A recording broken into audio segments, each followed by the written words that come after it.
Então, acho que eu vou começar. Por mim, a gente fazia um copo, né?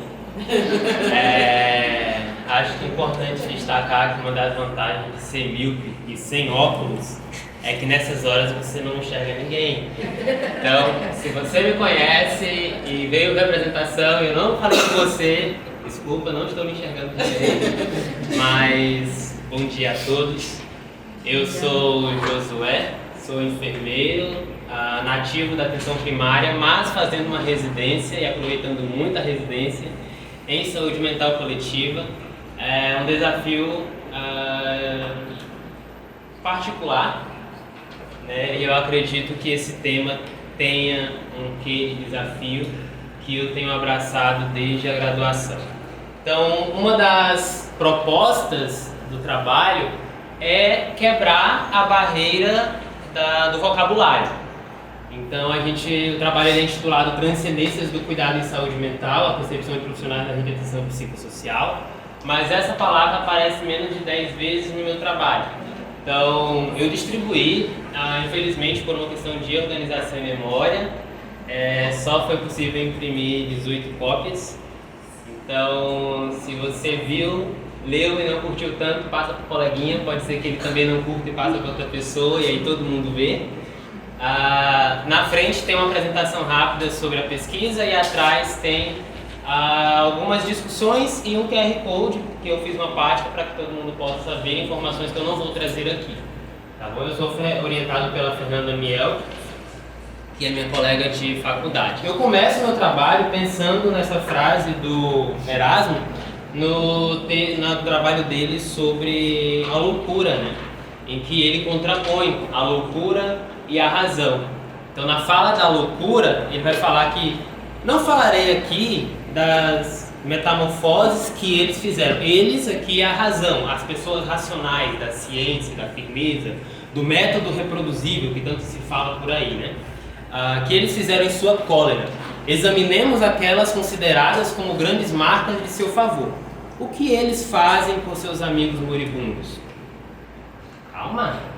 Quanto a mim, a loucura, sem destruir o homem, levo-o de volta ao tempo mais feliz e doce de sua vida. Se os homens renunciassem inteiramente à sabedoria e passassem comigo o tempo inteiro a sua vida, eles ignorariam os dissabores da triste velhice e os encantos de uma juventude contínua. Espalhariam a todo instante sobre eles a alegria e a felicidade. Mas o homem, vai dizer a loucura, não foi feito para ser perfeitamente feliz na Terra. Esse é um trabalho que depois eu descobri que não tem capítulos, então eu acabei terminando por aí. Mas é importante se prender nessa ideia de que existe a razão e existe a loucura. Existe a razão e vamos passar um pouquinho, a religião, que foi uma diferenciação feita no século XVII com a Revolução Francesa e o Iluminismo, em que separa completamente o Estado da Igreja e vai dizer: deu, agora a gente quer método e a gente quer ciência puramente. Aí a gente cria um problema, né? E essa é a ideia do trabalho. O trabalho, ele parte desse ponto histórico, né, de descobertas, mas também de construção daquilo que a gente defende e onde nós estamos inseridos enquanto residência multiprofissional no município. Quando os navegadores e no movimento imperialista saem dos seus países na Europa para conquistar o mundo, literalmente conquistar, né? Conquistar o mundo, eles levam consigo movimentos religiosos, de pregar e anunciar uma mensagem de salvação, sendo que ninguém estava pedindo para ser salvo. Aí vem todos esses movimentos entre 1500 e 1930 e de grande naturalidade, guerras acontecem. Mas aí, com a falência desse modelo religioso, com a morte de Deus, com Freud, eu estudo as ideias, com a morte de Deus, cria-se uma expectativa muito além com a ciência. Só que com as guerras, questiona-se: peraí, não era para o homem ser um bicho evoluído? Não era para nós caminharmos rumo a uma unicidade, rumo a um futuro melhor? E por que 6 milhões de judeus mortos só porque nasceram com uma origem diferente. A atenção primária, então, vai começar a ser discutida a partir da década de 50, nessa perspectiva. Deu de levar religião para os locais que não têm atenção em saúde. Agora nós vamos pegar aquela cultura, aquela crença, aqueles valores e vamos discutir, dialogar com eles e construir uma saúde.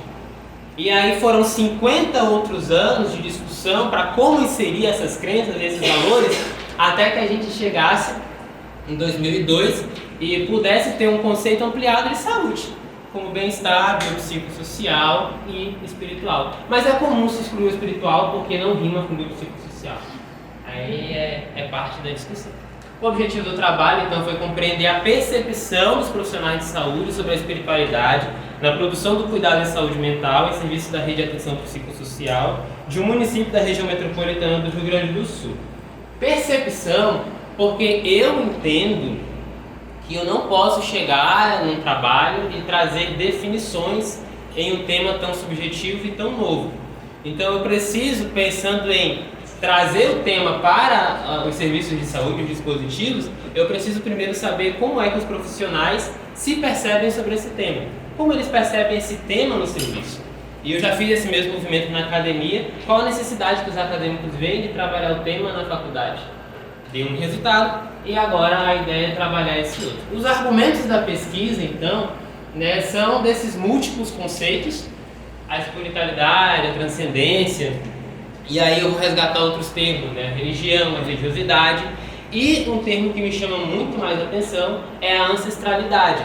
Por quê? Porque sempre que se pensa em religião no Ocidente se pensa em uma cruz. Religião, cruz. Quando a gente vai para o Oriente, não. No Oriente e nos povos indígenas é muito mais forte a ideia de ancestralidade, em que as pessoas se conectam por motivações territoriais, culturais, históricas. Então, eu nasci aqui, assim como tem católico que fala, nasci católico, meu pai é católico, meu pai é católico, meu pai é católico. Então, esse é um movimento ancestral. Então, indígenas, nativos e de várias tribos e os povos orientais, eles têm muito mais esse movimento de identificação, de compreensão a partir dessa raiz, dessas origens. Nós muitas vezes estamos mais nesse movimento cultural mesmo. Todo mundo é cristão e é isso aí, e Deus é de todos. Para lá é outra discussão. A espiritualidade em saúde tem sido discutida então desde a década de 50 em diversas frentes, mas é reconhecida como um argumento de resiliência. Inclusive tem uma área da psicologia que aborda a espiritualidade, que é a logoterapia, que é a ideia de sentido de vida, para lidar com as situações da vida. E foi elaborada por Viktor Frankl, que passou pelo nazismo. Ele teve, eu ia falar internado, mas é parecido. Ele teve recluso em um campo de concentração. Outra coisa que aconteceu interessante quando começaram a pensar sobre espiritualidade, sobre a atenção primária em saúde, sobre conversar com a cultura do lugar, com o território, foi essa questão da reforma psiquiátrica, que começa lá na Itália, e vai fazer questionamentos sobre quanto eu consigo respeitar, visualizar, ler o indivíduo que está na minha frente. Não é apenas um animal porque nasceu com uma condição, um funcionamento psicológico, psiquiátrico diferente. Ainda é uma pessoa e eu preciso respeitar isso. Respeitar a capacidade dela de escrever o nome? Não, respeitar ela por inteiro, reconhecer que ela tem uma história, que ela tem desejos também, que ela tem capacidades. Desculpa, Gabi, capacidade não é a melhor palavra, mas reconhecer a pessoa por inteiro e garantir a ela a possibilidade de conquistar aquilo que ela deseja. Então, quando a gente pensa em reforma psiquiátrica e deixa de abordar a espiritualidade, a gente está falando saúde integral menos isso aqui. E eu parto do ponto de que, conforme Ro foi um importante autor da minha pesquisa, que vai falar que existem 5 dimensões, a física, a sensorial, a psicológica, a emocional, certo que são 5 e uma delas é espiritual. E a espiritual ela é a mais subjetiva de todas, por isso que é tão difícil conceituar, por isso que é tão difícil localizar uma prática como espiritual e não como física, não como mental. É um desafio, e é aí que vem o desafio da espiritualidade na saúde mental. Porque muitos profissionais, isso na pesquisa da graduação, né, na revisão de literatura, indicaram que tem a questão da ética, tem a questão da... qual é o nome daquilo?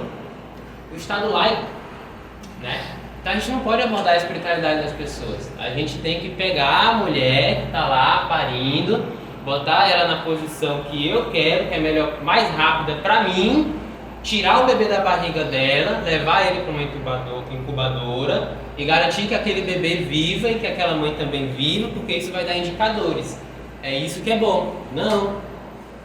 Porque a cultura daquela mãe vai dizer que ela precisa de uma acompanhante, vai dizer que ela precisa de uma parteira, vai dizer que ela não pode ser tocada de determinada forma, que ela não pode comer determinada comida, que ela não pode se movimentar e entrar em determinados contatos por determinado período de tempo. E a espiritualidade fica muito focada no testemunho de Jeová, né, que não pode receber sangue. Esse é o grande dilema. Mas não, gente, tem muito mais coisas. Então esse trabalho, como consta no panfleto, né, é uma investigação qualitativa que conversou com profissionais da rede de atenção psicossocial e alguns dispositivos. A ideia era que fossem 2 profissionais por dispositivos. Eles são identificados no trabalho por plantas medicinais do bioma Pampa, que é o bioma nativo do Rio Grande do Sul. Trabalhadores que estão no serviço há 4 anos e que dessa maneira poderiam contribuir sem a influência da pandemia, sabe? Tive muita sensibilização para o tema quando a gente começou a falar sobre sofrimento. E o trabalho foi aprovado no Comitê de Ética, no CIS, e já tem aprovação também na escola. Todo mundo bem, né? Vamos pro coffee. A pesquisa, uma coisa legal sobre ela é que ela conversou com homens e mulheres igualmente. A maioria deles branco, faz parte, um negro e 2 pardos. Houve uma diversidade, vamos dizer assim, de identificação religiosa, de prática, e eu achei interessante essa tendência da influência ser familiar. Era esperado, mas localizar, isso aqui não tem relação com isso aqui, tá? Essas 2 pessoas aqui que identificaram sua influência mais acadêmica por meios próprios, não necessariamente são pessoas que não têm envolvimento, tá, com uma prática religiosa. Esse não se aplica é porque o gravador me traiu e aí uma das entrevistas se perdeu. Então foram 8 participantes, mas só 7 entrevistas. A pesquisa levantou 5 eixos temáticos, mas eu só vou discutir 2 por questão de espaço mesmo. O trabalho ia ficar com 150 páginas.